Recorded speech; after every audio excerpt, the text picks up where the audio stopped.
ఆయనదో చిన్న ఉద్యోగం అయితేనే నెలవారీ లక్షల్లో ఆదాయం, కళ్ళు చెదిరిపోయే కోట్లు కూడబెట్టిన వైనం. అతని నేర్పరితనం అందరినీ అవాక్కయ్యేలా చేసింది. చిరుద్యోగి కూడబెట్టిన ఆదాయం లెక్కించడానికి ఏసీబీ 2 బృందాలుగా ఏర్పడింది. విధి నిర్వహణలో ఎక్కువ కాలం అవినీతి నిరోధక శాఖలో ఉండటం మరో గొప్ప విషయం.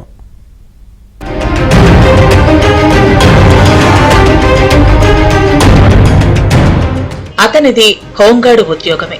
అయితే ఆయన కూడబెట్టిన ఆస్తి గురించి వింటే ఎవరికైనా గుండె గుభేల్మంటుంది. గొర్ల మండలం నడపూరు గ్రామానికి చెందిన నట్టి శ్రీనివాసరావు బతుకు తెరువు కోసం హోంగార్డు ఉద్యోగంలో చేరాడు.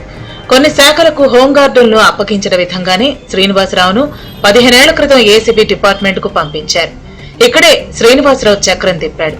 ఆయన అనుసరించిన మార్గాలు, సంపాదన కోసం వేసిన ఎత్తుగడలు పెద్ద పెద్ద చదువులు చదువుకున్న పోలీసు అధికారుల అంచనాలను కూడా బోల్తా కొట్టించాయి. ప్రతి గంటకు ఆదాయం వచ్చే శాఖలు గుర్తించిన శ్రీనివాసరావు వాటిని తన నెలవారీ అధిక రాబడికి రాచబాటగా మార్చుకున్నాడు.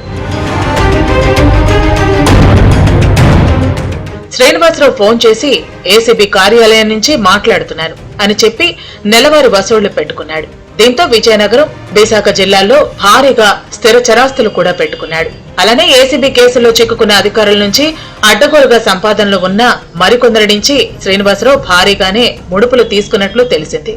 విజయనగరంలోని జగనన్న కాలనీలోని 14 ఫ్లాట్లు తన సొంతం చేసుకున్నారంటే అతని చేతివాటం ఏ స్థాయిలో ఉందో ఇట్టే అర్థమవుతుంది.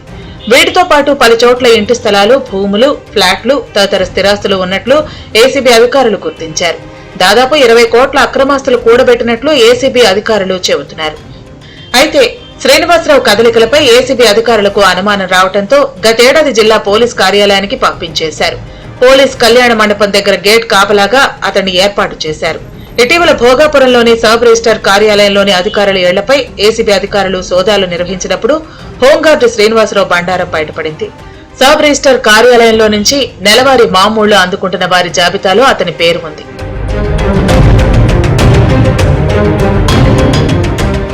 మరోవైపు కొంతమంది అధికారులకు హోంగార్డు శ్రీనివాసరావు బినామీ అని తెలుస్తోంది. ఈ కేసులో మరింత లోతుగా దర్యాప్తు చేస్తే ఆసక్తి గొలిపే అనేక విషయాలు బయటపడతాయని ఏసీబీ అధికారులు అంటున్నారు.